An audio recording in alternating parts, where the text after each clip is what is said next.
Organ transplant की NOC में भ्रष्टाचार का मामला। ऑर्गन ट्रांसप्लांट के पारदर्शी सिस्टम को लेकर बैठक हुई है। ऑर्गन ट्रांसप्लांट को अब ऑनलाइन किया जाएगा। इसके साथ ही हॉस्पिटल से भी क्रॉस चेक किया जाएगा। इसके साथ ही रेगुलर इसकी मीटिंग को हो, इसके लिए प्रयास किए जाएंगे।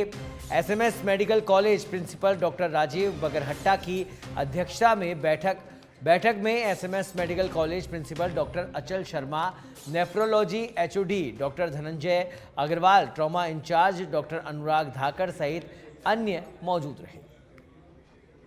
जैसा कि मेरे से पूर्व प्रधानाचार्य महोदय ने और डॉक्टर धनंजय अग्रवाल साहब ने बताया, इसका मीटिंग का एक ही उद्देश्य था कि अब तक जो इसमें कमियां हैं इस सिस्टम के अंदर, और उसको हम कैसे ज़्यादा पारदर्शी बनाएं, इस तरह की घटना ना हो और कोई भी हमारी आंखों के नीचे से इस तरह से कोई बिना किसी को सूचित किए इस तरह के सर्टिफिकेट नहीं जारी किए जाएँ, इसको रोकने के लिए थी। साथ ही साथ प्राइवेट हॉस्पिटल में जहाँ जहाँ ट्रांसप्लांट होते हैं वहाँ ये व्यवस्था भी बाधित नहीं हो, जो पेशेंट जो वास्तव में बहुत इसके लिए नीडी हैं, ज़रूरतमंद हैं, उनके कार्य भी बाधित नहीं हो। इन सब चीज़ों को लेकर के आज इसमें यहाँ पे विचार विमर्श किया गया। उसमें कुछ पॉइंट्स बनाए गए, एसओपी बनाई गई, कुछ जगह सरकार से मार्गदर्शन भी चाहा गया है।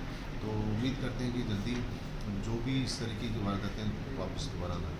जैसा कि मेरे से पूर्व तो ऑर्गन ट्रांसप्लांट के पारदर्शी सिस्टम को तैयार करने के लिए अब कवायद शुरू हो गई है। आपको बता दें, ऑर्गन ट्रांसप्लांट के एनओसी में भ्रष्टाचार को लेकर अब अस्पताल प्रशासन, स्वास्थ्य विभाग पूरी तरह से सक्रिय हो गया है। तमाम वरिष्ठ चिकित्सकों के साथ बैठक की गई। आज राज्य सरकार के निर्देश के अनुसार और सचिव महोदय के चिकित्सा सचिव महोदय उनके निर्देश के अनुसार आज मीटिंग की गई कि भविष्य में किसी तरह की दिक्कतें नहीं मरीज को भी हों, और एसओपी बनाने के लिए सब लोग मिले थे और प्रिंसिपल साहब की अध्यक्षता में मिलकर कुछ गाइडलाइंस और सजेशंस को डिस्कशन किया है। उनको मूर्ति रूप कैसे दिया जाएगा, उसको दोबारा मीटिंग करके फिर आगे हम कार्यवाही करेंगे। आज इन ऐसी घटनाओं की पुनरावृत्ति को रोकने के लिए और मरीज़ों की जो ट्रांसप्लांट की सुविधा है उसमें कोई बाधित ना हो, उसको क्रियान्वित करने के लिए आज एक मीटिंग की गई जो सरकारी निर्देश पे की गई है।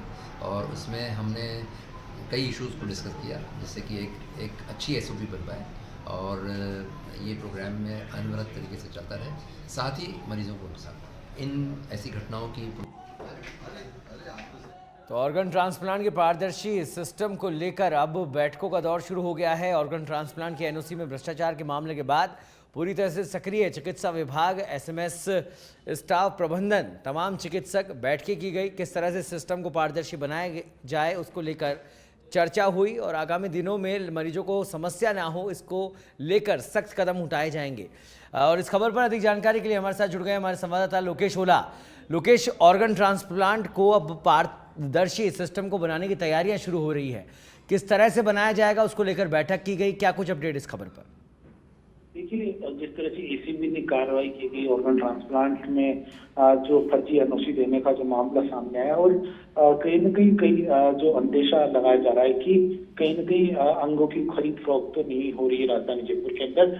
इसी मामले को लेकर पिछले एक साल में एक बार भी जो ऑर्गन ट्रांसप्लांट को लेकर जो कमेटी का गठन किया गया है एसएमएस अस्पताल और मेडिकल कॉलेज का, उसकी बैठक नहीं हुई थी। आज कमेटी की बैठक हुई है। बैठक के अंदर एसएमएस मेडिकल कॉलेज के प्राचार्य डॉक्टर राजीव बगरहट्टा मौजूद रहे, एसएमएस अस्पताल के अधीक्षक doctor Achal Sharma, trauma centre के इंचार्ज डॉक्टर अनुराग धाकर मौजूद रहे। इसी तरह नेफ्रोलॉजी विभाग के विभागाध्यक्ष डॉक्टर धनंजय अग्रवाल और अन्य जो विभागीय जो डॉक्टर्स हैं वो इस बैठक में मौजूद रहे।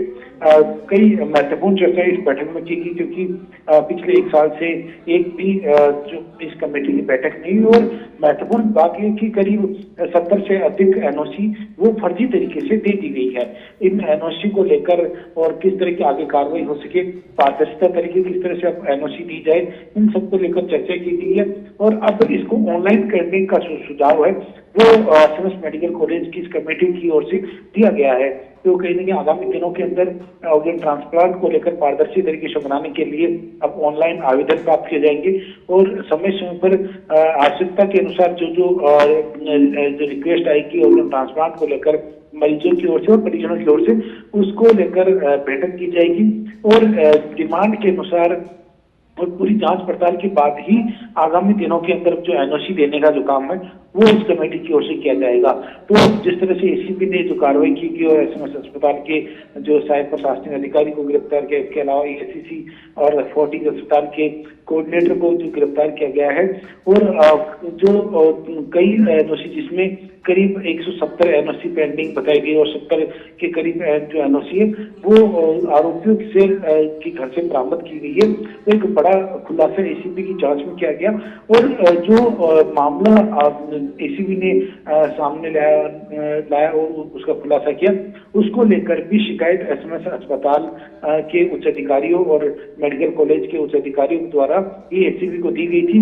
उसके बाद से एसीबी ने टेक्निकल तरीके से इस मामले को हैंडल करते हुए इस मामले का खुलासा किया और जो एसएमएस अस्पताल के सहायक जो प्रशासनिक अधिकारी को गिरफ्तार किया और 2 राजधानी जयपुर के जो बड़े अस्पताल जिसमें एसीसी और फोर्टिस दोनों अस्पतालों के एक जो कर्मचारी जो ट्रांसप्लांट के कोऑर्डिनेटर थे उनको गिरफ्तार किया गया है। तो बड़ा खुलासा एसीबी ने यहाँ किया गया और उसके बाद एसएमएस मेडिकल कॉलेज की इस कमेटी ने एक्शन लेते हुए आज बैठक की और पारदर्शी तरीके से आगे ऑर्गन ट्रांसप्लांट के सिस्टम को पारदर्शी तरीके से करने और एनओसी देने के मामलों को लेकर कार्रवाई करने के लिए इस बैठक का आयोजन है वो ठीक है। चलिए, बहुत बहुत धन्यवाद लोकेश इस तमाम जानकारी के लिए।